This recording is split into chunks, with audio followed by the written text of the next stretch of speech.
Assalamualaikum, halo kawan-kawan. Hari ini kita ketemu lagi di acara hobi. Dan hari ini kita bersama Bang Herman Ginting atau yang biasa dipanggil Om Herman. Halo Om, sehat Om? Halo, sehat, Ya. alhamdulillah. Hari ini kita bicara tentang Apa itu? hobi fotografi nih Om. Ya kan? Kalau nggak salah dulu kan Om basic arsitek ya Om? Arsitektur. Arsitektur. Kuliah di ITM ya, Kuliah Om? ITM S1 arsitektur. Tapi sekarang ya beginilah terjerumus Terjerumus di ke fotografi. fotografi ya. Mulai hobi foto nih Om, kapan ya Om? Mulai hobi foto? Mulai hobi foto itu awalnya SMA. SMA itu sudah suka motret gara-gara ada seorang teman yang punya kamera pocket Masih zaman analog deh Om? zaman analog tahun 93 atau 94 waktu itu. Aduh, jadi ketuaan kita kan. 94 itu zaman masih SMA, film ya Om? zaman film. Ya? Jadi dia punya kamera pocket dan dia iseng motretin satu orang temen, dan hasilnya dicetak sama dia, ditunjukin sama temen yang sama satu kelas. Dan waktu itu yang bikin saya tertarik itu blur-blurnya. Jadi kalau bahasa anak sekarang bokeh lah ya. bokeh kalau ya. istilahnya. Kalau dulu kan pahamnya itu blur-blur gitu kan. Jadi waktu itu ngelihat fotonya, terus agak-agak heran, ini kamera begini aja gitu kan, kamera film yang bukan kamera profesional tapi Semi otomatis lah kalau dibilang dulu. otomatis. Jadi ya. yang kotak petak gitu aja, jadi otomatis aja dia foto. Tapi memang ada zoomnya, lumayan agak canggih lah mungkin ya lensanya. Itu yang dia pakai. Itu yang pocket agak lumayan lah harganya. Mungkin pada saat waktu itu memang lumayan mungkin harganya. Nah itulah hasilnya, ada blur-blur gitu kan. Jadi zaman itu kan zamannya SMA itu kan sukanya tuh baca majalah. Jadi majalah itu majalah Hai. Kalau yang cowok-cowok kan bacanya Hai. Itu tahun gak enak lah tuh ya. Tahun gak enak lah itu. Kira-kira tahun berapa tuh? 90-an itu lah, 93, 94 gitu lah. Ya lah, masih SD tuh. Iyalah. Si anak-anak ya. Aduh. Jadi itulah, suka lihat majalah Hai. Dan suka lihat artikel-artikel fashionnya. Jadi waktu itu membandingkan itu ke situ. Perbandingan itu ke majalah Hai itu ya? Hai.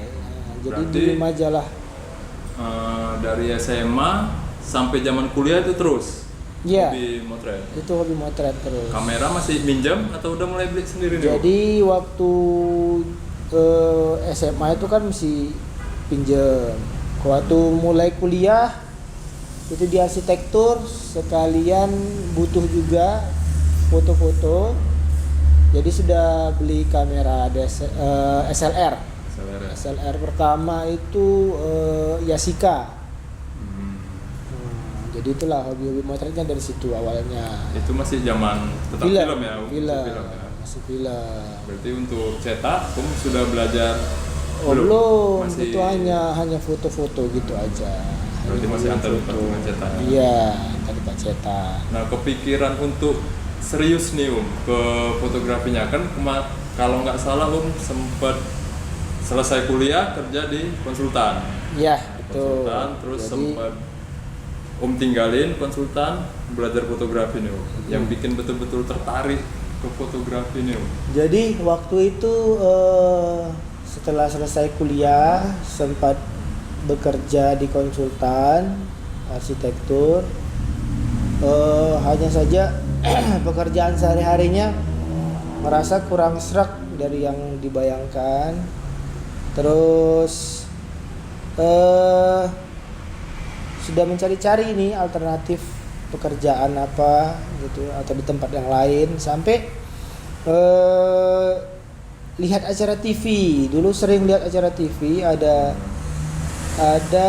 namanya Pak Renald Kasali. Nah, dia itu masih zaman TV nasional oh, atau udah ada TV swasta yang TV swasta, udah sebetulnya ada TV swasta. Cuma nggak ingat TV apa. Nah, itulah di di acara TV itu dia membahas tentang hobi yang jadi pekerjaan. Nah, tertarik lah sama bahasannya dan ingat lagi sama hobinya, hobi fotografi. Kalau misalnya fotografi dijadikan pekerjaan seperti apa gitu. Dari situ saya cari tahu bagaimana kondisi di Medan saat itu. Nah, jadi pada saat itu yang hitsnya itu kan studio foto glamour. Oh, lebih ke fashion lah. Foto-foto model gitulah model. Yang cewek-cewek hobi dulu kan SMA foto studio gitu kan. Nah, itulah saya cari tahu, ya udahlah yang waktu itu ya tahulah ya yang di Padang Bulan itu kan. Itulah yang hitsnya. Salah satu yang ternama Kota lah Medan. dulu di Medan. Jadi, ya. waktu itu ya itulah yang menguasai pasar bisa dibilang. Mikir-mikir, wah kalau dia sendirian, wah kayaknya nggak mungkin juga tertampung semua, boleh nih dicobain. Artinya di situ membaca peluang ya. Peluang. Untuk ada pekerjaan. Itu membaca peluang waktu itu. Kayaknya kalau dibikin seperti itu boleh juga gitu. Dari situlah cari-cari tahu, kemudian mau mendalami fotografinya, mendalami fotografi, cari-cari info lagi, ada sekolah foto di Jakarta, dari Triadi buka gitu kan. Nah, sudah beranikan diri ke Jakarta, meninggalkan pekerjaan, berangkat ke Jakarta, ambil kursus fotografi di sana. Nah, sebentar berarti kan dari fase SMA ke kuliah sampai kerja nih. Nah, di situ apa sempat ada ninggalin hobi foto atau tetap terus megang kamera nih, kita moto apa kayak nyetrit atau kawan-kawan lagi? Enggak, zaman film itu kan fotografi hobi itu mahal. Ya, karena Kita kan nggak mesti sembarangan ya film. kayak sekarang ya. Iya, jadi nggak asal jepret-jepret. Jadi memang tidak, kameranya ada tapi tidak gimana bilang, tidak hari-hari kita motret. Berarti kalau ada momen, Kalau ada momen, kalau ada acara, nah baru foto. Berarti awalnya dokumentasi, lebih saudara, lebih keluarga, ya gitu dokumentasinya. Mulai sekolah di fotografi tahun berapa tuh? 2003 itu mulai kursus fotografi di Darwis Triadi. Lebih kurang 5 bulan setengah.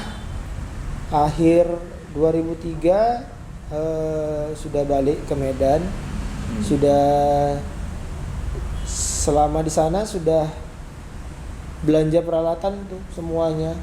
Untuk fight di Medan. Iya, untuk persiapan studio foto di Medan.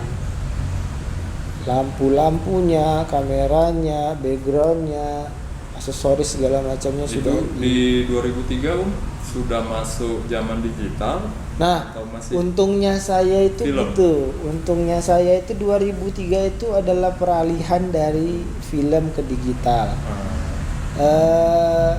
Kamera pertama waktu kursus di Darwis, saya tuh masih pakai kamera film yang Yashica tadi. Nah, tapi di pertengahan sudah beralih ke digital. Udah masuk era digital. Sudah masuk era digital dan eranya sudah mulai bagus. Jadi kalau dulu Canon pertamanya itu, kalau saya nggak salah itu serinya itu 60D. 60D. Iya. 60D dan atau 10D? kemudian dia seri keduanya jadi salah. Kalau nggak salah itu seri pertamanya itu D60. Oh, D60. Seri keduanya itu 10D. 10D ya. Nah, Berarti jadi hampir saya sama sudah di merek kompetitor yang satu lagi tuh ya. Iya. D-nya di depan. Kalau Nah, sekarang kan Canon nih di belakang. di belakang. Nah, padahal Untuk awalnya kamera. itu dia di depan. Dia di depan ya. Nah, Nah. itulah. Jadi sudah beli kamera 10D atas rekomendasi juga dari pengajar di Darwis, karena waktu itu saya kan konsultasi. Saya bilang saya mau buka studio foto nih di Medan. Saya mau beli kamera medium format nih film. Terus dia bilang, buat apa kamu beli kamera medium format? Kalau memang mau bikin studio seperti yang kamu ceritakan, beli digital 10D katanya. Sudah bagus Pak, sudah. Saya pakai itu, dia bilang. Oh, artinya pada saat itu memang udah dikasih tahu nih, Iya. nah, mending pakai ini Iya. karena untuk ngikutin perkembangan ya. Iya, jadi dia bilang buat apa kamu pakai itu, nggak terpakai nanti, dia bilang. Dan itulah keuntungannya saya tidak sempat investasi di film, langsung ke digital. Digital ya. Nah ini kan setelah selesai sekolah fotografi nih pulang ke Medan langsung buka studio. Nah ini kan biasanya kalau awal-awal nih kan orang nggak tahu nih siapa kita nih. Nah gimana dulu strateginya waktu supaya orang tahu oh bahwasanya kita fotografer. Terus kan kayak sekarang bergeraknya di wedding fotografi ya Nah, waktu masih zaman sekolah itu udah kepikiran mau ke wedding, sementara kan di fotografi ini banyak kan ada food fotografi, ada otomotif, street, human interest kan. Kepikiran weddingnya nih gimana nih cerita? Jadi ceritanya itu sewaktu masih di Jakarta, ada seorang saudara yang memang dari awal mau ke Jakarta itu berhubungan sama keluarganya gitu. Dan pada waktu itu dia mau menikah di Medan, tapi dia memang masih sekolah, selesai sekolah lah kalau nggak salah di sana. Jadi dia sempat ketemu dan cerita kalau dia mau foto pre-wedding. Pada waktu itu saya bilang ikutlah foto pre-wed. Itu sudah yang foto atau sudah ada fotografer yang lain. Berarti ikut. Jadi dia bilang saya mau foto pre-wed nih hari Minggu. Saya bilang saya boleh ikut. Dia bilang ayo, dia bilang gitu. Jadi ya udah dari situlah mulai pikir-pikir lumayan nih bisa dapat portfolio ya. gitu kan. Foto lah ke kota wisata, kemudian foto ke museum kota Hilah gitu kan. Itu berarti dari Medan berangkat ke Enggak, waktu itu masih di Jakarta. Waktu itu masih di Jakarta dan Iya, masih sekolah fotografi. masih sekolah fotografi. Itu di Jakarta, kebetulan lah, pas lah mungkin di situ momennya. Itu masih ada hubungan kerabat ya? Masih hubungan saudara pada waktu itu. Jadi saya cuma ikut-ikutan aja di belakang, fotografer di depan, saya ambil angle lain, foto. Fotografer di sini, saya ngambil samping, foto, gitu-gitulah. Bentar ini kan biasa kan fotografer, moto, terus ada yang ikut moto nih, bukan tim dari dia nggak merasa terganggu nih? Oh enggak. Atau sempat dia nanya? Enggak, karena memang sudah ada pendekatan sebelumnya kan kalau ada saudara yang mau ikutan motret gitu. Jadi memang tidak ada kendala sama sekali di lapangan, sempat ngobrol-ngobrol juga sama fotografernya, nggak ada masalah. Emang kalau dulu sih kita nggak ada gerah-gerah kayak gitu ya. Kalau sekarang mungkin sering kan, lah. seiring. Ya pintar-pintar kita lah. Memang sama-sama. Lagian sama-sama hobi di situ, jadi tidak ada masalah kendala apa-apa. Nah itulah jadi satu portfolio pre-wedding pada saat itu dicetakkan, dijadikan satu album, dipersiapkan buat ke Medan. Nah, berarti begitu pulang dari sana sudah punya portfolio. Sudah punya satu portfolio foto pre-wedding, satu album. Kemudian sampai di Medan Hanya selang beberapa waktu saudara tadi juga mau nikah di Medan ini tadi. Oh, berarti ada acara di Medan lah. Ada acara di Medan. Saya bilang lagi, saya mau dong foto acara nikahnya, walaupun waktu itu dia sudah punya fotografer. Bayar untuk dokumentasi lah ya. Iya, waktu itu bayangannya wah seru nih kalau pada zaman itu baru-baru mulai di majalah foto zaman itu Foto Media kalau nggak salah, hanya satu foto magazine, cuma Foto Media. Dan itu artikel-artikel terakhirnya itu ada membahas tentang foto candid, foto candid wedding, nah, gitu ceritanya. Fotonya itu hitam putih, momen begitu beratnya lah waktu itu kan. Pikiran wah seru nih kalau dibikin kayak gini juga di acara nikahan saudara. Ya sudah, saya di acara nikahan mulailah motret-motret, nyuri-nyuri angle segala macam, pinter-pinteran yang tidak punya pengalaman apa-apa di dunia wedding. Artinya cuma modal PD aja lah. Iya, PD, menerapkan ilmu. Jadi ya sebisa-bisanya lah apa yang kira-kira ada di bayangan kemarin yang dilihat di majalah dicoba dibikin gitu-gitu. Dan jadilah satu acara nikah, satu portfolio lagi, satu album. Sudah ada dua portfolio pada saat itu. Nah, kemudian selesai acara, kalau saya nggak salah minggu depannya dia saudara tadi itu mau resepsi. Nah, mau resepsi satu gedung, ya saya bisikkan lagi, boleh nggak kalau saya letakkan album prewedding dan album nikahannya di acara itu. Artinya itu strategi promosinya lah ya. Jadi pengenalan diri lah pada saat itu. Saudara bilang silahkan, boleh aja. Dan saya sudah tunjukkan nih albumnya, ini nih yang mau ditunjukin. Wah keren, bagus dia bilang. Udah taruh aja katanya. Sebentar Om, itu pada saat Om produksi nih, cetak nih kan fotonya. Dan kita tahu kan dulu kalau di tahun-tahun segitu belum ada yang namanya album press ya. Belum. Itu kan artinya masih album lama yang besar, mentempel satu-satu Ya, cetak ukuran jadi 4R tuh ya. waktu itu nyarinya kalau yang untuk di prewedding itu cari di Jakarta pada waktu itu kan.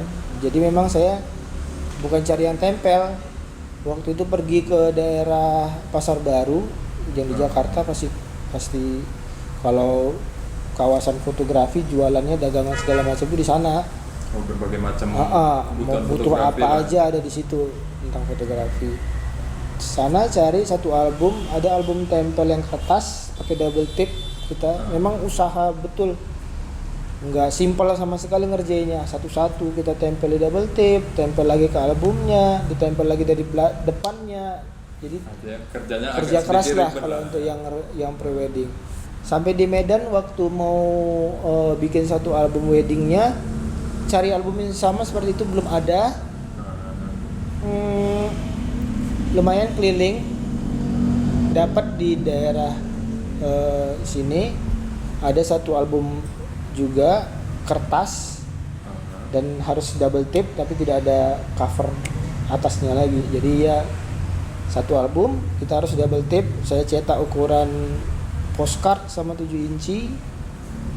Nah, tempel satu-satu. Susun sendiri ya. Tempel sendiri, susun sendiri, rapi-rapin sendiri. Tapi ya memang berbeda sama yang sudah ada di pasaran pada umumnya dipakai gitu. Karena kan memang dulu kita dengar Om ini kan salah satu pelopor lah kalau dibilang kan untuk jenis album wedding yang lebih apa dibilangnya, yang dari yang lama berbeda packaging gitu. Itu memang pikirannya seperti itu. Saya mau bikin sesuatu yang berbeda packagingnya dari yang sudah ada di pasaran. Jadi supaya orang mengenal gitu. Nah, Ada itu nilai di jual sana sendiri ya? ada yang beda nih di sana seperti itu bayangannya. Gitu.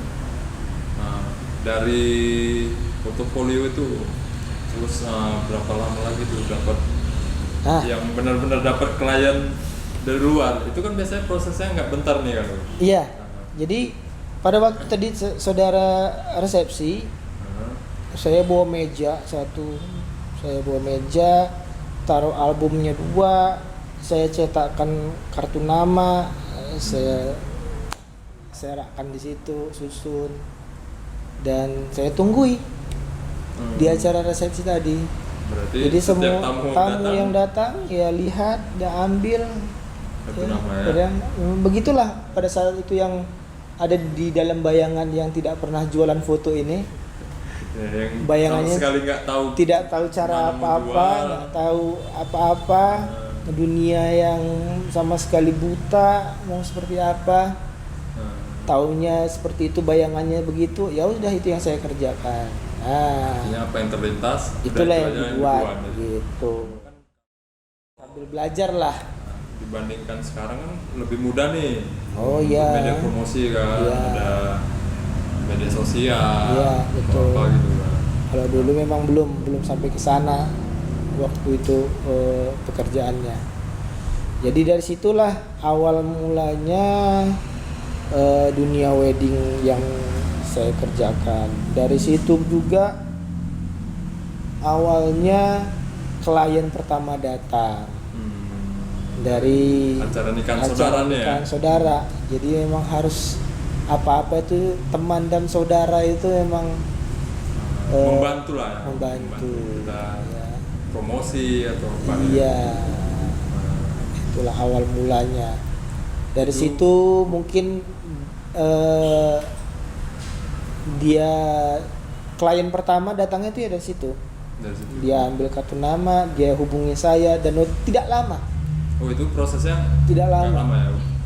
Kira-kira sebulan kah, seminggu atau karena kan biasa kalau Enggak pasti baru juga nih. berapanya. Tapi sepertinya tidak sampai sebulan.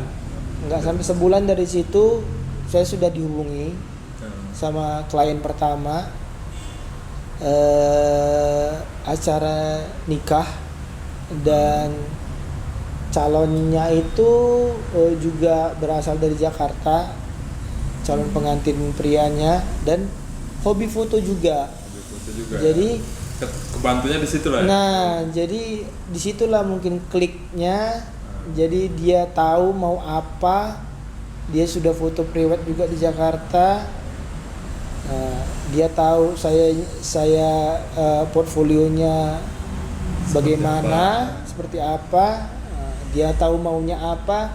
Ya sudah. Ya kan. Kalau dibilang kan itu kayak kita lah nih daerah nih kan, Medan kan. Kalau kayak ibu kota kan mungkin perkembangannya lebih cepat kan. Nah, untuk menawarkan sesuatu hal yang baru kan, kayak foto candid itu artinya kan foto candid ini tesnya fotografi yang dijual kan. Iya. Nah, si fotografernya yang menjual tesnya. Nah, pada saat itu harga yang Om buat nih, karena kan ya kalau standarnya kan dulu rolannya ya Om. Kalau itu kan artinya udah bukan jual rolan ya. Pada saat itu standar harga Kota Medan kalau untuk yang saya kerjakan foto candid ya tidak ada standarnya. Karena memang kalau ditanya siapa yang mau candid, ya memang dunia yang baru, belum hampir bisa dibilang belum ada yang mulai gitu. Saya di tempat cetakan juga cari-cari sendiri siapa fotografer Medan yang bikin yang motret candid. Kayaknya nggak ada, kayaknya mungkin sini bisa. Siapa yang fotografer Medan ngerjain prewedding? Nggak tahu Mas.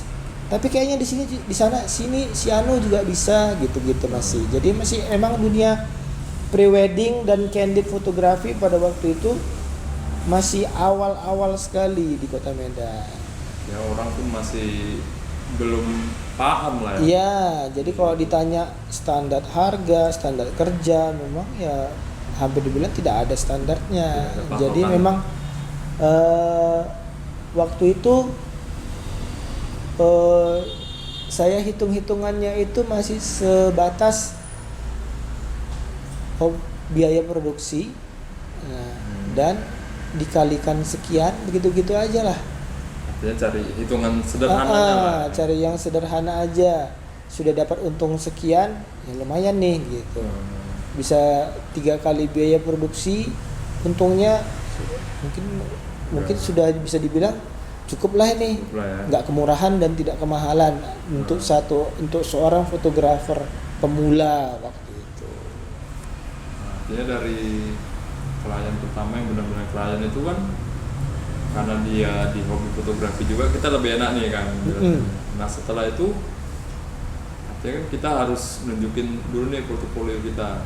Nah untuk merubah mindset klien ini bang tentang foto wedding nih kan, kalau dulu kan, kalau di kita fotografer kan ada bahasanya foto aman. Nah kalau foto berdua itu harus seperti ini. Nah kalau sekarang kan udah kita bicara komposisi, framing, kan, main di pencahayaan. Gitu. Nah gimana nih bang cara mengedukasikan klien nih, supaya mereka terima foto kita? Untuk sekarang ya sudah tidak sulit lagi kan. Jadi kalau untuk zaman sekarang kan sudah zamannya sosial media. Jadi pilihan sudah sangat banyak. Klien itu sudah bisa memilih sesuai dengan selera yang dia mau. Tidak bisa lagi kita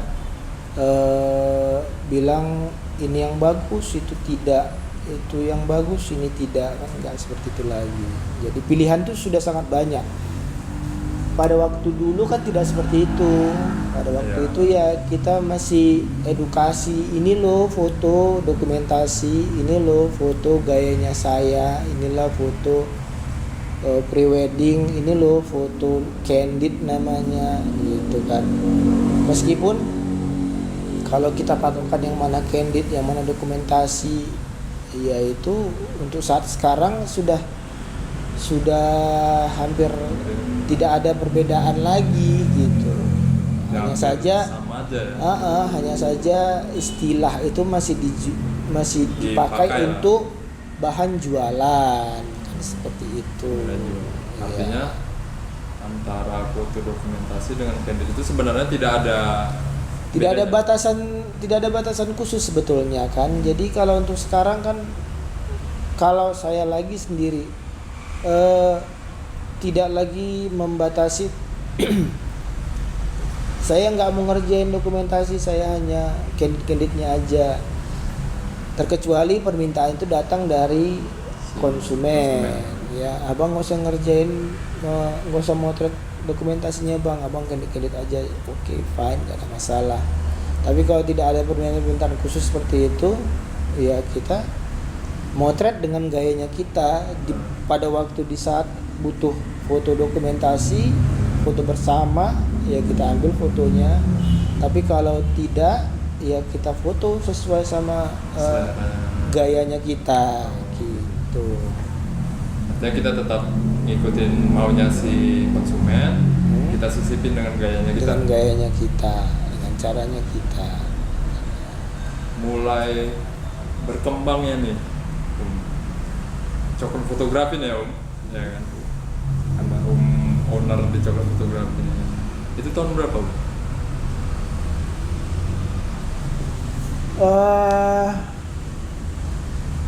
Tahun berapa ya mulainya? Udah mulai lupa nih. Iya. Coklat Fotografi mulai dari 2003 akhir. Klien pertama yang dapat tuh 2003 akhir. Mulai dari situ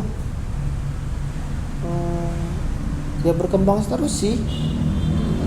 Perkembangannya bagus. Mulai dari situ jalan terus, pre-wedding jalan walaupun masih kerja sendiri. Maaf kawan-kawan, tadi ada kesalahan teknis, kamera berhenti, jadi kita ulang lagi nih. Mulai masa keemasan lah kita bilang ya dong. Masa-masa kemasannya ya. eh hampir seru terus sih, kalau saya nggak ada khusus gitu, tapi ya seru-seru terus. 2000, mulai dari 2003 itu asik terus, 2004, 2005, 2006, teknologi jalan terus, Perkembangan peralatan makin canggih ya. peralatan investasi juga bertambah terus. Seru terus sampai 2008, 2009, terus ke depannya masih seru terus kok buat saya. Kalau untuk sekarang nih ada rencana nggak buat sekolah fotografi Om? Waduh, sekolah Kalau fotografi. dibilang pengalaman, terus warna foto, Om ini kan punya warna foto tersendiri nih.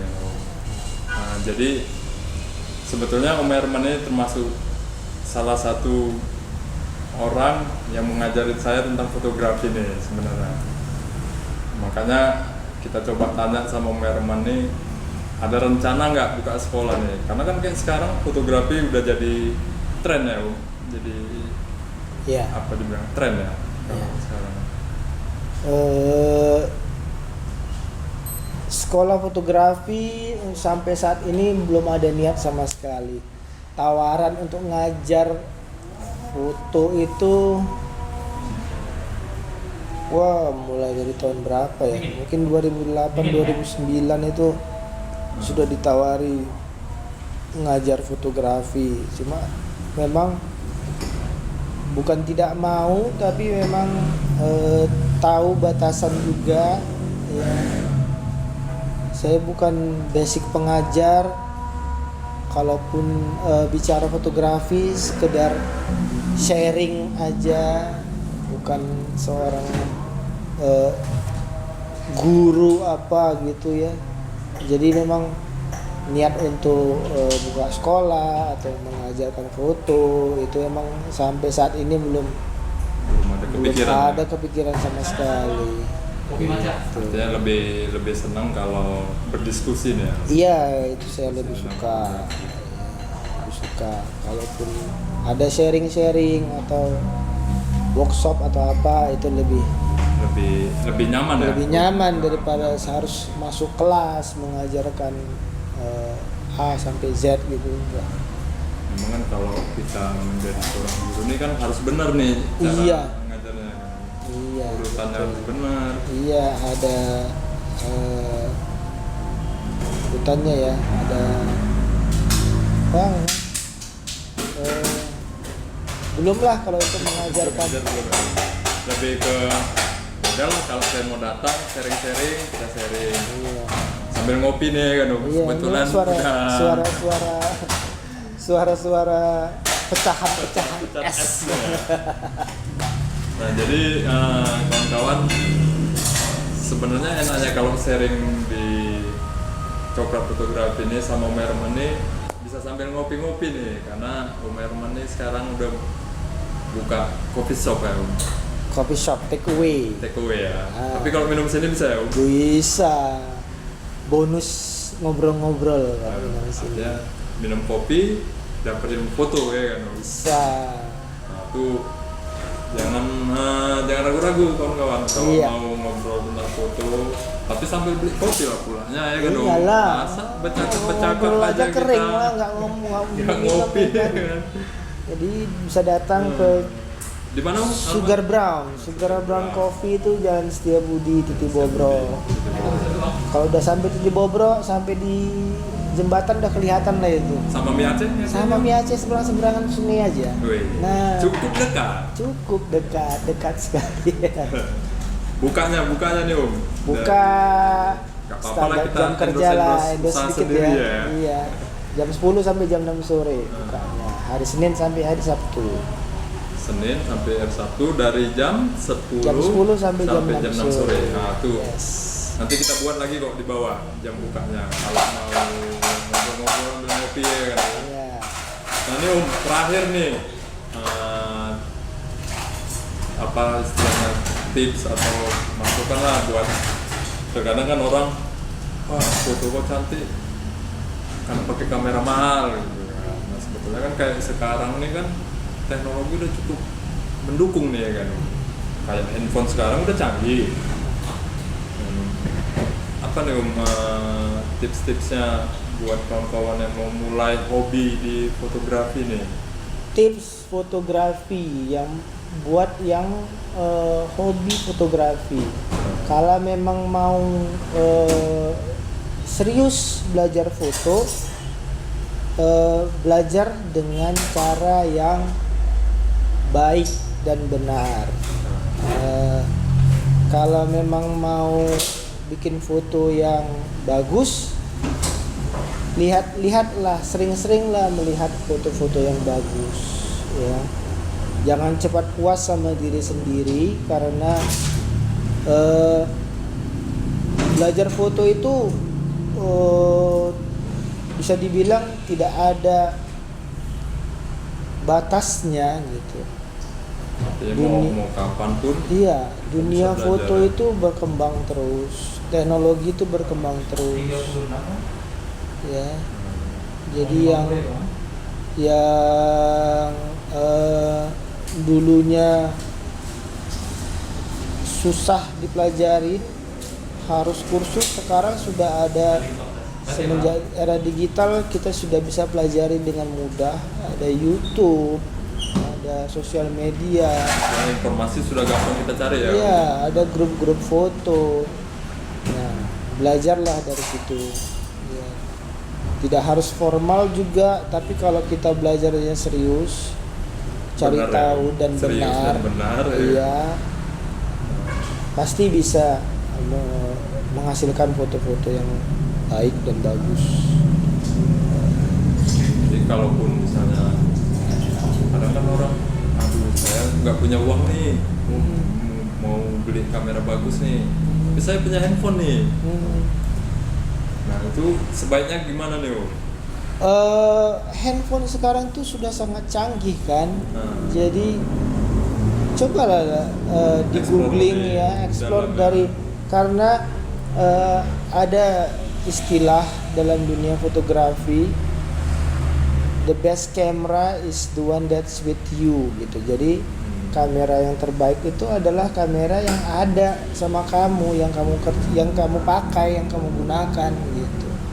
Jadi kalau nunggu punya kamera canggih baru motret, Akhirnya nggak wah, jadi nih ya kan Om? kita nggak belajar namanya. Ya, kadang kan orang Sementara di luar sana orang sudah bisa berkembang ya, kan? sudah bikin foto dari pakai handphone aja sudah luar biasa hasilnya. Nah, jadi itulah dia. artinya kalau di dunia fotografi ini tidak ada yang susah ya. Tidak, Yang penting tidak ada yang susah. Ada Yang kemauan, penting kemauannya serius, kuat, mau belajar ya. cari tahu. Ya itulah, dunia sudah gampang, jangan disusah-susahin. Kalau sudah mudah jangan dipersusah ya. Iya, jangan disusah-susahin lagi. Oke. Jadi teman-teman, itu tadi cerita perjalanannya Om Herman ya. Jadi kita sudah dapat gimana trik-triknya, terus proses ya kan Om, Proses perjalanan. proses perjalanannya. Artinya seorang Om Herman Ginting ini besarnya pun tidak tiba-tiba ya kan Om. Tidak. Punya proses ya. Proses, namanya yang butuh penting proses. sama serius dan mau belajar ya Om. Yes, betul. Jadi buat kawan-kawan jangan lupa kalau mau sharing-sharing, Om Herman nih welcome aja Om ya. Insya Allah. Yang Apa yang penting, bisa, apa yang masih bisa dibagi saya bagi. Yang penting datang ke Coklat Fotografi, pesan kopi, Nah. ngobrol foto ya kan Om. Coklat Fotografi X Sugar Brown. Sugar Brown. Oke, kawan-kawan, sampai ketemu lagi di acara hobi kita. Kita akan cari lagi narasumber yang lain dan bidang yang lain. Oke, sampai jumpa. Assalamualaikum. Assalamualaikum.